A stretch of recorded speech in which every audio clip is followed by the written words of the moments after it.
Hi, I'm Angela Hardy, trainer, kinesiologist and life coach at Cloud9. Today I want to talk about something that was really influential for me most recently, and that is about how we measure our success. Now, I've spoken a lot about failure and about how people measure failure and how damaging that can be on the self-esteem and how damaging it can be on motivation and how damaging it can be on your energy, and how, there's no such thing as failure and it's all just a redirect into where you need to go next and how you need to aim. So if you haven't seen my stuff about failure, have a look at my blogs. I'm sure there's loads of stuff there for you to pick through. But today I want to speak more specifically about success and how you measure your success and how important it is in terms of how you create energy and flow in your life to measure your success in a way that leads towards that energy and flow. This has been a really big learning for me. I discovered that there was something missing in my life in terms of flow many years ago, and I've been working on creating that flow many years ago.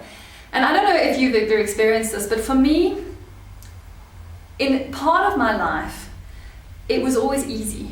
So a lot of the physical stuff that I do, the things that I love doing in terms of my sport and other things like swinging the fire pole and that kind of thing, was really easy to learn, and it was really lovely to do, and I never had any difficulty with flow around those issues in my life. But when it came to business specifically and making money specifically, I always found that it was very hard to find flow in my life.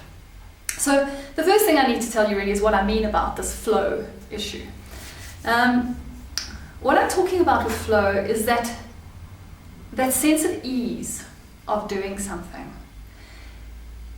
The ability to decide on what it is that you want to do and then allow it to arrive in your life. Now, I'm not saying that you sit on your bum and you do nothing, naturally. You need to take action. You need to take action every day. You need to be very specific in your actions. You need to know what it is that you're trying to achieve when you take these actions. But despite having all that in place, I must admit that I found that achieving the outcome that I was looking for, that actually getting to the outcome that I was looking for, felt like I was in the river wading upstream. And so it was a push and a push and a push, and it was emotionally very draining, and I found it quite hard to do. But hey, I'm a warrior, I'm an action girl, so I did it, and I did it, and I did it, and I pushed and I pushed and I pushed and I pushed. And some years ago, I decided that I was going to make it my mission to learn how to do the stuff without having to push. And that's all about engaging in the right kind of thinking, because really your life is about what's going on between your two ears, and how to get emotional angst out of what it is that I was trying to achieve, and get a sense of pleasure and ease into what it is that I was trying to achieve. Now, any of you who have sort of been involved in or studied the esoteric at all, have watched The Secret or any of those kinds of things, know that people talk a lot about how life will bring you what it is that you want, as long as you've got the right headspace and the right energy. And I do believe that that's true. But I could never quite find what that right headspace and right energy was for me, because there was other things that were stopping me mentally from finding that headspace and energy. So this is what I'm talking about when I talk about flow. I wanted for myself to find that headspace, that energy, that sense of what I needed to put in place in order to move smoothly, in order to move passionately, in order to move energetically and with ease towards my outcome that I was looking to achieve. So I had a very interesting experience. I went on a training that was really quite wonderful. And in that training, we did something with a steel rod. You put the steel rod up here in the soft part of your throat, and you push against the steel rod until it bends. The steel rod, by the way, was about as thick as your pinky. And it was interesting the way I responded to this challenge, because for me, a physical challenge like that is really exciting. So, the guy on the stage had this big steel rod, and he was clunking it on the wooden ground, and it made all this noise, and it was all very threatening to have the steel rod. But for me, I was standing there thinking, oh, this is so exciting, I can't wait to do this. And I was really quite eager and excited to do it. And the interesting part of that exercise was actually, I was working with somebody who was quite a bit lighter than I was, and they were pushing from the other side. And so it was quite a bit harder to bend the steel rod than I had anticipated. And it had quite a heavy impact on me, and it was quite interesting because I never really understood what that impact was at the time. But, I'm a seeker, so nonetheless I thought about it, and every now and again thought about it again to try and establish what it was that the learning was for me, because I had found that it was so profound in some way that I couldn't quite mentally access. So I was having a kinesiology session with my friend who I do swaps with, and in that session I learned something that was to be very profound for me in my business life. And the thing that I learned and came to realize was that because I'm a sort of an A-type personality where I set a goal and then I want to be at that goal immediately, even though I know, practically speaking, I could never possibly be at that goal immediately, I set this future goal for myself. It's something that I want, it's something that energizes me, something that I desire, and I want to be at that goal immediately. And then I find that because I'm not at that goal immediately, it starts to set up this pattern of anxiety and emotional heaviness and sort of a sensitivity to the goal that doesn't flow towards that goal. So then when I work towards the goal, I'm working in that anxiety that I'm not at the goal now. And I'm working in that stress that I need to make that goal arrive, and it's not here yet, and I have to make it happen, and I create the stress around making the goal happen for myself. So I find that I tend to work myself into an emotional state or stress around a goal that doesn't necessarily serve me.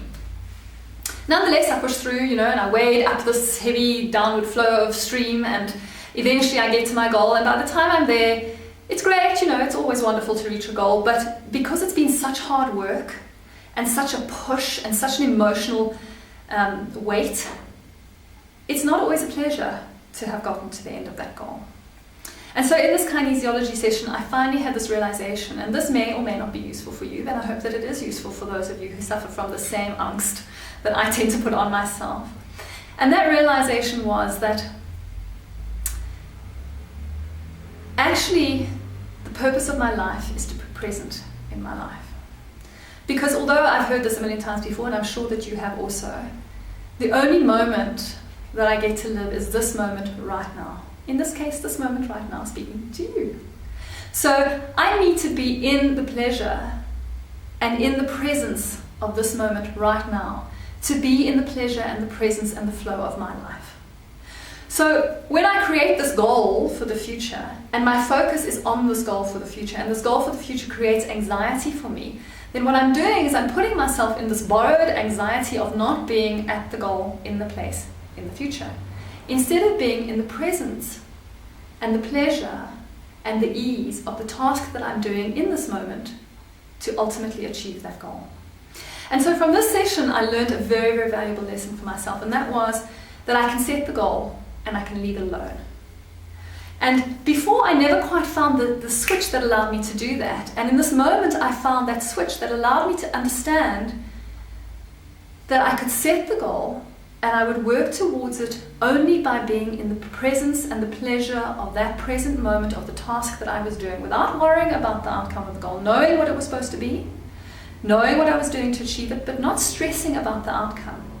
And just having that little bit of faith that the outcome would be okay if I did the task in the pleasure and the presence of that task of the moment. And that made a big, big difference to me.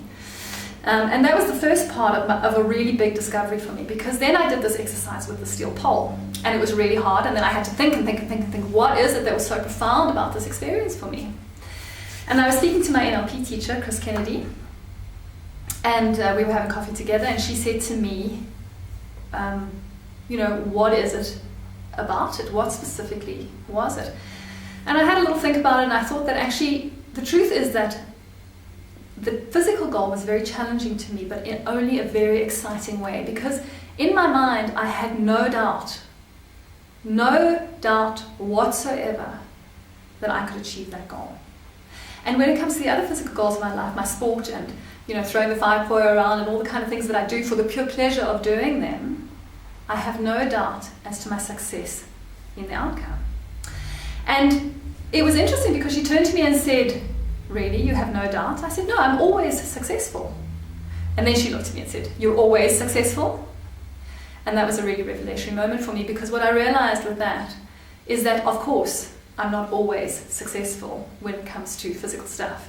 If I think about the way that I play badminton, say, on a Sunday morning for 3 hours, I'll hit the shuttle in the net, I'll hit it out the court, I'll hit it, out the back, I won't be able to serve properly, I'll serve too high, I'll serve too low, whatever the case may be. And if I was measuring my success strictly on being able to get the shuttle in the court, then I would say that I was deeply unsuccessful. In fact, I might even go so far as to say I failed. And that was a really interesting thought to me, because when I said to her that I never fail physically, it made me think about what it is that I measure my success on when I do these physical things that really excite me, that are in the flow, that have no difficulty emotionally around, that don't create any emotional stress for me. What do I think is my success when I'm doing those things? Obviously, I don't always win, which is the candidate for the success measurement when it comes to playing a sport or whatever the case may be. So I'm clearly not always successful if that is my measurement. And so I went home from Chris and I thought about what my success measurements are for these things and why that makes it so easy for me to move towards them and to achieve them in relation to what my success measurements are for my business life, and why those success measurements are emotionally much heavier for me and harder to move towards. And so what I realize is that with my sport, I have a very, very broad sense of what is success for me.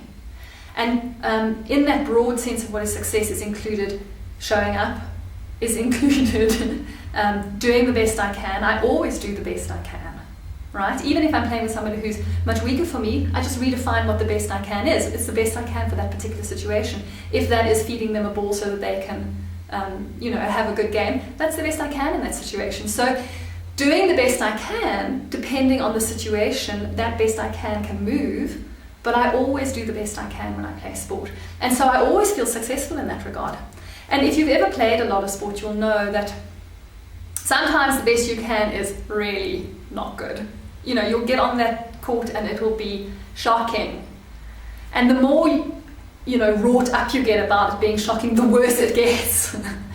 And so, the best I can is not always good when I'm playing sport. And I think that's probably true in business as well. Sometimes, if you've ever got an email from me and it's got a spelling error or one word out of place or 2 or 3, you'll know it's not a strength for me. And so I fail there too, quite often, sadly. Anyway, so I realized that I always do the best I can, and that best I can is a satisfying measurement for me. And I never give up, and that is a satisfying measurement for me. And I always get into that zone and try to enjoy it, because it's my purpose of being there is to be in that pleasure, to love what I'm doing. And that's really easy for me for sport, because I love that sport. And so when I'm at sport and I'm playing my badminton and I really love it, then I'm successful. So, and learning to do a new shot and becoming good at that shot, the training is success for me. So I'm motivated and inspired to train to be better and better at that shot. And if I fail at that shot, it's not a big deal, because that's just an opportunity to train some more, and I like that. So that's a success for me. Training, getting better, growing, not having to necessarily be at the outcome. And then of course there's winning, which we all measure as success, but I don't measure it as failure if I don't win. Because the truth is that I'm better than some people and they're better than me. And sometimes I'm better than somebody and that somebody's better than me at other times. And so it's really amazing that on top of all of these measurements of success, I sometimes win. And when I win and I've played well and I've loved the game, it is fantastic. And when I lose and I've played well and I've loved the game, it is great. And so I succeed whether I win or lose at badminton or any of the other sports that I do.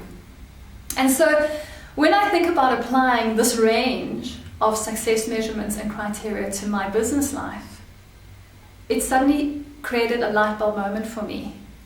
Because in the end, I find that I measure my success in business in a very, very narrow band, as I think many people do. And when I measure the success in my business in a very narrow band, it gives me very limited opportunity to be successful. And so I have to hit that very moment, that very point of success, be it, say, money or a certain amount of flow through or whatever the case may be. I have to hit that point and that point only to be successful and to feel like I'm present and having a wonderful time every day in my business. And so now I've decided to change that. So I will measure my success more broadly, more in the terms that I measure my sport. And in that, I feel as though I'm really stepping into the flow of my life in terms of my business. And that's really exciting to me. And so I hope that something that I've said to you today clicks a little emotional trigger for you, and that it can help you in some way also in whatever area of your life you're finding it difficult to reach the success, to find a little way of broadening the way you measure the success and find a way of having that broadening of your success get you into the pleasure and the passion and the joy of each moment that you are stepping towards that success, each task that you do, each moment of your life. So that's it for me. Details of my various retreats will be listed at the end of this video. I'm also a kinesiologist, as you know, at Cloud9, and if you want to know more about kinesiology, the website also listed at the end of this video. If you find this useful, please feel free to pass it on to your friends. In fact, I beg you, pass it on to your friends. Have a wonderful, wonderful day.